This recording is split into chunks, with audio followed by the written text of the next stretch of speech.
जैसा कि मैंने लास्ट फैक्ट वीडियो में कहा था कि अब से मेटल सागा पर भी फैक्ट वीडियोस आया करेंगी, सो हियर इट इज, क्योंकि आज मैं तुम सभी लोगों को बताने वाला हूँ 10 facts about Beyblade metal saga के ओरिजिनल प्रोटैगनिस्ट जिंगा हगाने के बारे में। एंड सिंस ये वीडियो बहुत ज्यादा एपिक एंड मजेदार होने वाली है, so without any further ado let's begin.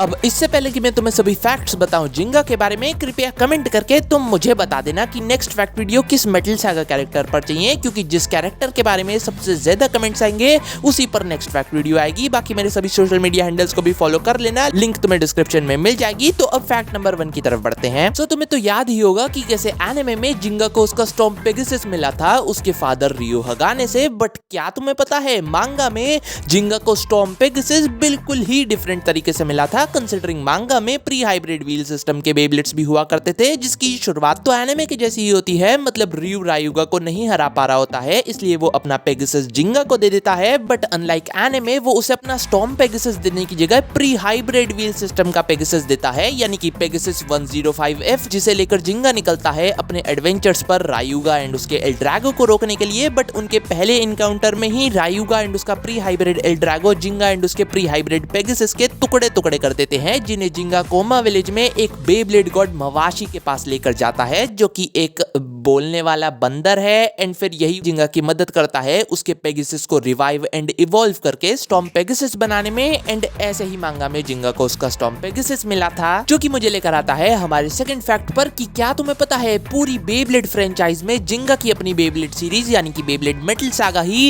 एक ऐसी सीरीज है जिसकी स्टोरी में सबसे ज्यादा fictional and fantasy based elements हैं, क्योंकि ना सिर्फ इसमें ओरिजिनल सीरीज के बिटबीस्ट की तरह स्पिरिट्स मौजूद हैं, बल्कि बोलने वाले जानवरों से लेकर ब्लेडर एंड बेब्लेड्स की एनर्जी खत्म होने पर वो ऐसे ही वेपोराइज भी हो जाते हैं। इवन इसमें ब्लेडिंग करने वाले बंदर एंड पेंगुइन्स भी हैं, जिनसे कियोया एंड जिंगा बैटल भी कर चुके हैं, बस कियोया उस बंदर से हार गया था। तो चलो बात कर लेते हैं हमारे थर्ड फैक्ट के बारे में कि क्या तुम्हें पता है बिल्कुल स्टॉर्म पेगासस की तरह ही जिंगा को गैलेक्सी पेगासस भी बिल्कुल ही डिफरेंट तरीके से मिला था मांगा में। लेकिन जहां एनिमे में जिंगा को गैलेक्सी पेगासस पाने के लिए माउंटेन्स में जाना पड़ा था, वहीं मांगा में ऐसा कुछ भी नहीं हुआ था, क्योंकि जब बैटल ब्लेडर्स के फाइनल्स में जिंगा के लिए रायुगा एंड उसके लाइटनिंग एल्ड्रागो को हराना मुश्किल होता जा रहा था, तब उसके दोस्तों की पावर की वजह से एवरेज मेटल सागा लॉजिक उसका स्टॉर्म पेगासस गैलेक्सी पेगासस में इवॉल्व कर जाता है एंड फिर उसी के साथ जिंगा रायुगा को हरा पाया था। तो चलो बात कर लेते हैं हमारे फोर्थ फैक्ट के बारे में कि क्या तुम्हें पता है जिंगा हगाने बर्स्ट सिस्टम को भी यूज कर चुका है। अब मैं कोई मजाक नहीं कर रहा हूं, क्योंकि जिंगा ने सच में बर्स्ट सिस्टम को यूज किया था, वो भी 2019 में रिलीज करी गई Metal Fight Beyblade Soul burst manga में, जो कि बेसिकली एक स्मॉल वन शॉट मांगा थी, जिसे बिल्कुल बाकुटेन शूट बेब्लेड राइजिंग मांगा की तरह ही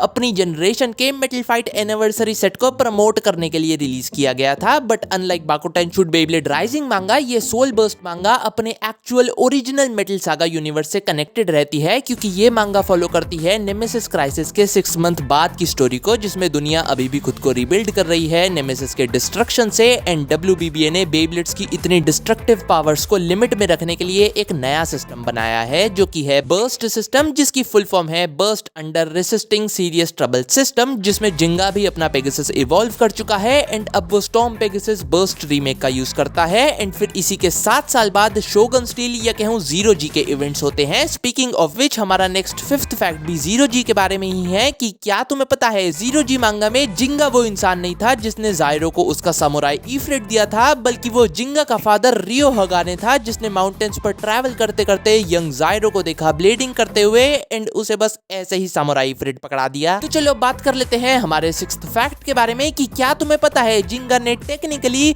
कभी भी मांगा के अंदर विंग पेगासस का यूज ही नहीं किया था। ये सभी लोग बस मिस इन्फॉर्मेशन फैलाने का काम करते हैं, क्योंकि जिंगा एंड नेमेसिस के फाइनल बैटल से पहले एक स्पेशल बोनस चैप्टर में रियो हगाने एंड WBBA एक VR सिमुलेटर बनाते हैं ब्लेडर्स को नेमेसिस के अगेंस्ट ट्रेन करने के लिए। लिए एंड ट्रेनिंग का नाम सुनते ही वहां पर रायुगा भी आ जाता है एंड तभी ये बंदा जानबूझ के वीआर सिमुलेटर को ऑन कर देता है जिससे रायुगा एंड जिंगा दोनों उसमें फंस जाते हैं एंड उनके Beyblades big bang Pegasus and L Drago destroy सिर्फ टेम्पररी वीआर सिमुलेशन के अंदर ही wing Pegasus and L Drago guardian बन जाते हैं एंड फिर फाइनल बॉस को डिफीट करते ही वो दोनों वापस भी आ जाते हैं एंड सब कुछ नॉर्मल ही रहता है। ऐसा कुछ भी नहीं हुआ था कि सामुराई पेगासस से पहले एंड कॉस्मिक पेगासस के बाद जिंगा ने विंग पेगासस का यूज किया था, वो भी रायुगा के साथ। ये बंदा बस मिस इन्फॉर्मेशन फैला रहा है। पीछे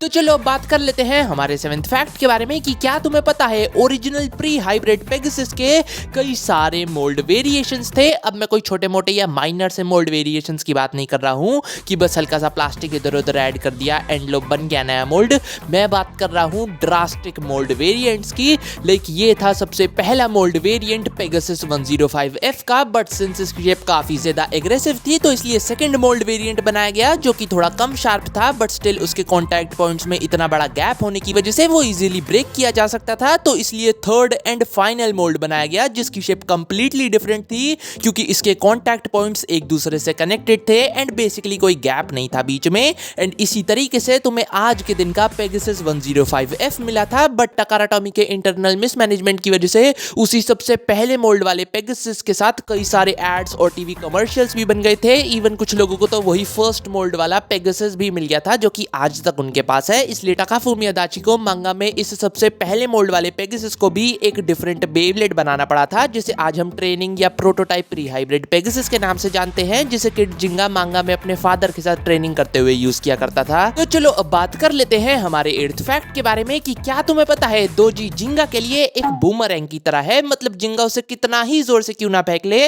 वो वापस आकर उसके मुंह पर जरूर लगता है। लाइक सीजन 1 का एक्चुअल विलन डोजी था, फिर सीजन 2 में उसका बॉस विलन था, फिर सीजन 3 का एक्चुअल विलन भी डोजी ही था जिसने नेमेसिस को रिवाइव करने के लिए सभी पीसीस को इकट्ठा किया था। देन सोल बर्स्ट मांगा का मेन विलन भी डोजी ही था एंड इवन सीजन 4 में मरने के बाद भी वो रोबोट बनकर वापस आ जाता है जिंगा से रिवेंज लेने के लिए। अगर इसे एक और सीजन मिलता तो पक्का उसमें ये भूत बनकर वापस आता। तो चलो अब बात कर लेते हैं हमारे 9th फैक्ट के बारे में। सो तुम्हें तो पता ही होगा कि जिंगा ने पूरे एनिमे में सिर्फ 4 ही पेगासस बेब्लेड्स यूज करे हैं, यानी कि Storm Pegasus, Galaxy Pegasus, big bang Pegasus and samurai Pegasus. But क्या तुम्हें पता है मांगा के अंदर जिंगा इससे कई ज्यादा पेगासस बेब्लेड्स यूज कर चुका है। फर्स्ट था ट्रेनिंग पेगासस जो कि प्री हाइब्रिड पेगासस के प्रोटोटाइप का ही एक कंप्लीटली वुड से बना रेप्लिका था जिसे जिंगा कोमा विलेज में अपने फादर रियो हगाने के साथ ट्रेनिंग करते हुए यूज किया करता था। फिर सेकंड था एक्चुअल प्री हाइब्रिड पेगासस, ये कहूं पेगासस 105F, जिसे बाद में रायुगा का pre hybrid L Drago destroy कर देता है। तो कोमा विलेज में जिंगा इसके फेस बोल्ट को अपने ट्रेनिंग पेगासस में लगाकर वोल्केनो में फेंक देता है एंड तब उसे मिलता है अपना थर्ड बे यानी कि स्टॉर्म पेगासस। फिर फोर्थ बे है गैलेक्सी पेगासस, फिफ्थ बे है Big bang Pegasus, kind of sixth bey Wing Pegasus है जिसके बारे में मैं तुम्हें पहले ही बता चुका हूं। सेवेंथ बे है सोल बर्स्ट मांगा से स्टॉर्म पेगासस का बर्स्ट रीमेक। फिर 8th एंड लास्ट पेगासस है सामुराई पेगासस। मैंने गैलेक्सी पेगासस के बर्स्ट रीमेक को इंक्लूड नहीं किया है क्योंकि सोल बर्स्ट मांगा में जिंगा ने कभी भी उसे यूज ही नहीं किया था। तो चलो बात कर लेते हैं हमारे 10th एंड लास्ट फैक्ट के बारे में जो कि शायद तुम्हें पहले से ही पता होगा अगर तुम रेगुलरली बेब्लेड को फॉलो करते होगे, लेकिन अगर नहीं करते हो तो जरा ध्यान से सुनना क्योंकि टाकारा टॉमी इसी साल मार्च में रिलीज करने वाला है बेब्लेड 25th एनिवर्सरी सेट, जिसमें बेब्लेड की सभी जनरेशंस के पहले प्रोटैगनिस्ट के बेब्लेड्स के बेब्लेड एक्स रीमेक्स होंगे, जिसमें जिंगा के स्टॉर्म पेगासस का बेब्लेड एक्स रीमेक भी है जिसकी शेप से लेकर टिप तक सब कुछ ओरिजिनल स्टॉर्म पेगासस के जैसा ही होगा। इवन जो इसके साथ स्ट्रिंग लॉन्चर आता है वो भी ओरिजिनल स्टॉर्म पेगासस के साथ आने वाले लॉन्चर की कलर थीम पर ही बेस्ड है। बाकी यही थी आज की वीडियो। अगर अच्छी लगी तो लाइक, चैनल को सब्सक्राइब, मेरे सभी सोशल मीडिया हैंडल्स के लिंक डिस्क्रिप्शन में है, चाहो तो वहां पर फॉलो कर सकते हो एंड कमेंट करके जरूर बताना नेक्स्ट फैक्ट वीडियो किस पर चाहिए। बाय।